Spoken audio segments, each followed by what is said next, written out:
Sadhguru, we just talked about Vande Mataram. Why do we call our country Matram? Why not Patram, Pita? Why Matram? Why it's motherland? Why not fatherland? Why not both? Because though essentially a nation is a people, Yes. but the boundaries and the definition of a nation comes from a land. Yes. A land or earth, we've always seen it as mother, because if we sow a seed, life comes back at us. Yes. So we see it as a woman. So, almost everywhere except in certain very martial cultures, always nation has been seen as a woman or a mother, because it's a definition of a defined aspect of geography which makes a nation in a certain sense. Yes. Is that the only reason? When did it begin? I would say it began with this nation because this is the oldest nation on the planet. It defies what people think is a nation today. The modern nations are made. People are making nations based on language, religion, race, ethnicity, maybe a little bit of ideology, one or two. Essentially, it is the sameness of people which makes a nation. But we, as we have known this nation for over 8,000–10,000 years as Bharatvarsh,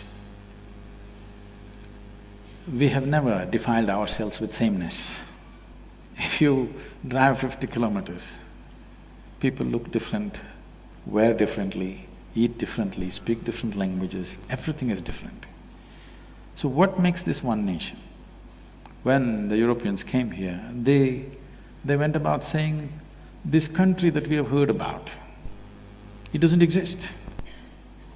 Because there's nothing binding this, how can they say this is a nation?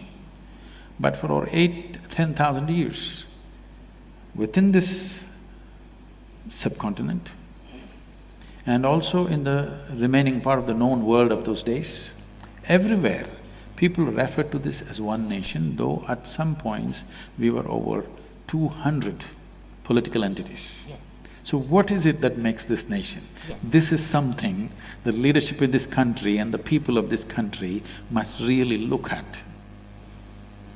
It is not language, it's not religion, it's not race, because this nationhood predates all religion.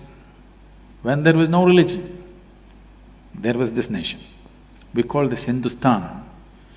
It did not mean representing a particular group of people who belong to a certain religion, it was only a geographical description.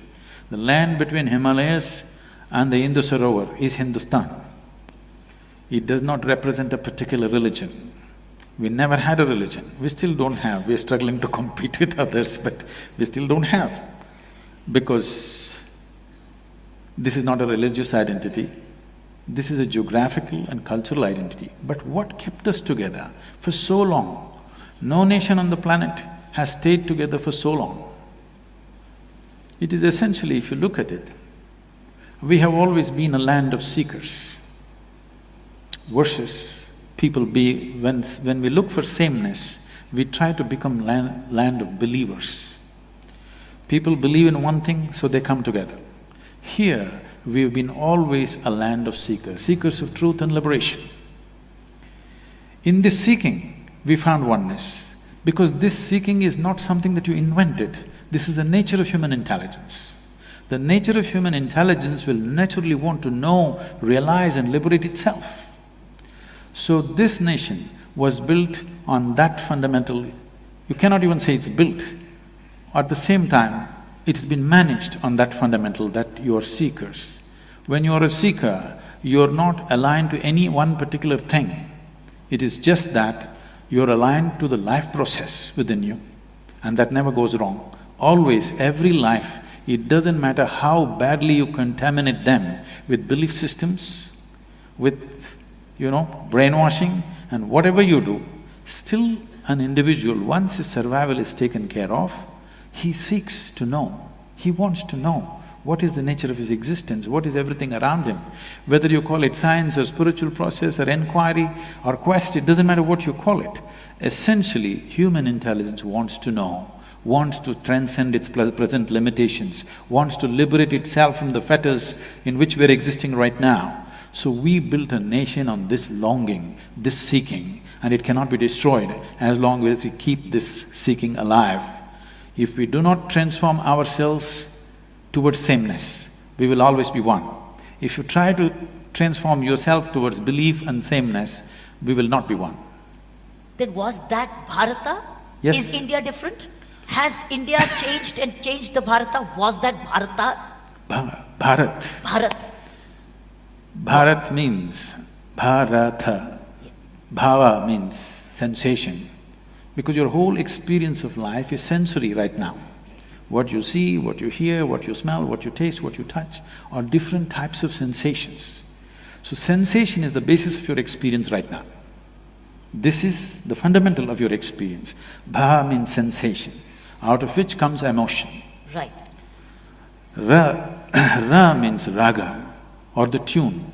The tune is not yours. The existence has already set the tune. You cannot set the tune.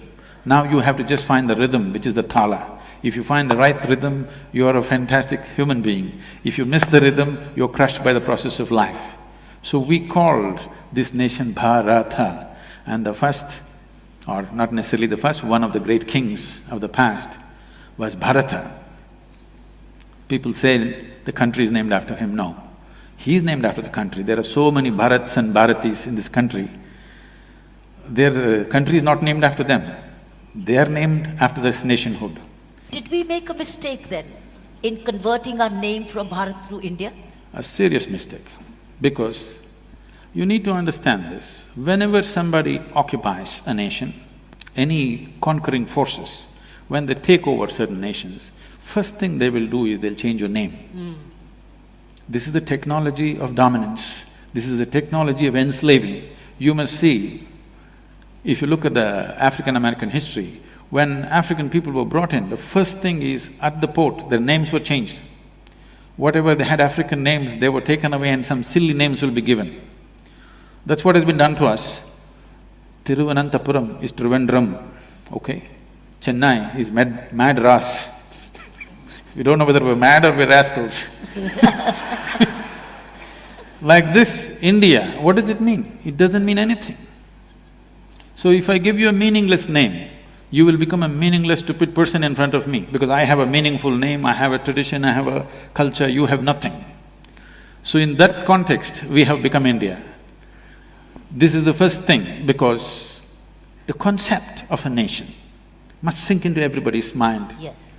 Because nation is just an idea. When this idea burns through your mind and sinks into your heart and your passion is risen towards that, then you have a real nation. Otherwise, nation is just in the paper. This is the unfortunate reality for us right now. So at least when they left in 1947, the first thing we should have done is change the name in such a way that it resonates in some way in everybody's mind. Right. Now you are using an English name for an Indian nation. Hardly 2–3% of us can speak English language in this country properly, okay? The remaining people are essentially left out. I think this is one thing I would like to request the present Prime Minister. We must rename this country in a way it reverberates in everybody's hearts. Wow.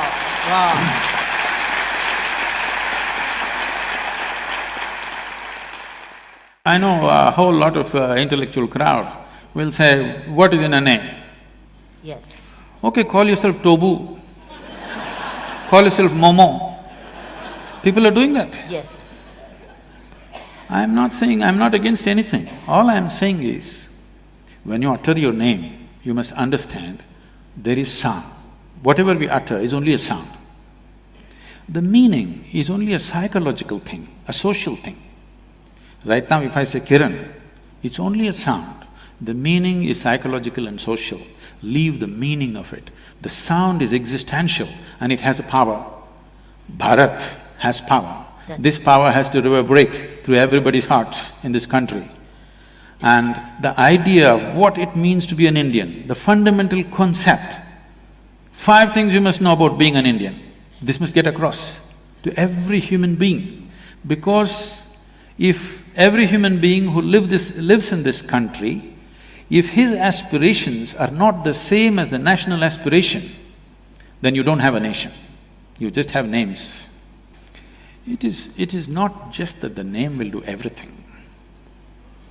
Name has to inspire passion in people for the nation. Yes. Right now, they have only hormonal passions going. There's no passion for the nation. Yes. Okay? Yes. So that is why what is happening to the woman is happening. Yes. So, it is not that a name is a solution for everything, but nationhood. Why nationhood is important is, why can't we think about the whole world? We can. But nationhood is the largest piece of humanity that you can be committed to right now. That's why a nation is important. When we say you are committed to this nation and its well-being, that means at least if not 7.2 billion people, at least you're committed to 1.2 billion, 1.25 billion people, which is a great step from being committed to your own personal well-being. Yes. So in that sense, nation is important. As a spiritual being, for me, I'm not a nationalistic person that way. I would like to look at every human being and every creature on this planet the same way, that's how I am. But nation is important because the scope of one's passion, involvement and concern has expanded beyond likes and dislikes of 2 people sitting here. I think with the return, as we notice, return of Hindi much more. In the last 10 days, Hindi has returned much more. So we might hear Bharatvasi much more, Bharatiya much more. You're leaving us out, we are from the south. Then you learn a little bit of Hindi then. No, we won't. You won't? No. Why? That is why I'm telling you, it is not the sameness which binds us. We are different people, but we are fine together. That is the nation, that is the nature of this country. That is what has to be encouraged. Okay. You don't try to teach everybody Hindi. You don't try to teach everybody Tamil. I speak Tamil, you speak this thing, you eat paratha but I eat idli, I think that's the best thing, you think that is the best thing, it doesn't matter. But we have no issues. In the same family you can work… 5 people are there, they're worshipping 5 different gods, but no problem, in the same room. I don't see an imposition, I see more of a promotion. That's what I feel. That will happen anyway. We are in a cusp, we are in a position today, we've got a decisive mandate. I'm not being political, but that's a political reality today. We have a decisive mandate today. Where does this mandate begin from? And where do we all fall in? Where do we fall in place? Because this is being webcasted and millions of people are watching you all over the world as Indians. I think we've got 2 responsibilities. One is a people's responsibility, I have the other is a decided leader's. from now on I will not use the word Indian.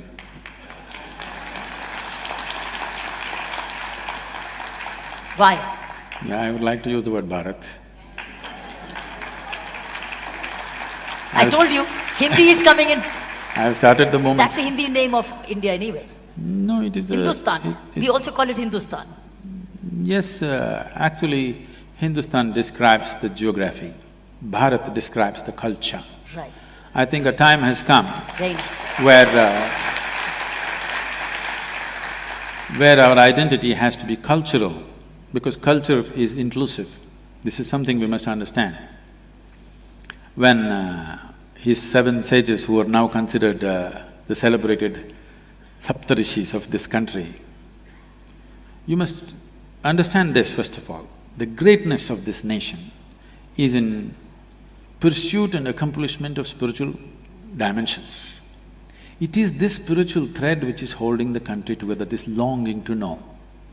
If you hack it, then you cannot maintain the sovereignty of this country, believe me. Is it religion? It is not religion. No? No, I'm telling you, the nationhood, what we call as Bharat, predates all religion. So when Adi Yogi was asked by the 7 sages, how many ways can we attain? He said, if you use your physical body as a foundation, there are 112 ways of realizing the divine. But if you transcend the physical body, then as many atoms there are in the universe, that many doorways are there. Do you call this a religion? No. Religion means that you believe this is it. And unfortunately, religious teachings, a whole lot of religious teachings do not believe in nationhood. They do not believe in the fundamental existence of a nation. Now, this is not about going with somebody, for somebody, no. First of all, we must decide, are we a nation? If we are, the idea of a nation should be burnt into everybody's head. How? Where do we begin from? Schooling, of course. With the teachers with no general knowledge? You can train them in a summer. Who trains them? This is what needs determination in the leadership, that's what I'm saying. What is this country? See, I must tell you this. The United States of America, in the 20s particularly, when a whole lot of Italians and others, particularly Italians, a lot of them moving to United States, now they speak their own language, they eat their own food, they're among themselves, they will not mix with the so-called American thing because their culture they think is richer, they're somewhat, like a exuberant population like India at that time, so they won't mix. So the US government did something which is amazing, which today I'm sure a whole lot of intellectuals will brand this as fascist, but they'll all queuing up to go to United States, of course. US government made posters. For Germans, one kind of posters, for Italians, one kind of posters, Jewish people, another kind of posters. Within the kitchen of every home, they must fix this poster, okay? It's a government-released poster. Wow. Where an Italian housewife, how she should serve an American breakfast every day in the morning, how she should be dressed, how the table should be set, what should be for breakfast. For lunch, dinner you can eat Italian, but breakfast should be American. Wow. You understand? I'm saying this may sound fascist, Yes. but it is with this they integrated different ways. I'm saying even something so small as what you're eating for breakfast, the government is looking at it because they're interested in making a nation. Wow. I was amazed. I saw that poster is still with me somewhere. I was amazed to see that somebody went into such elaborateness of putting people together. If you'd left them like that, they would all be separate nations within a nation and fighting with each other. Absolutely. Whatever said and done, America is such a melting pot, but one nation,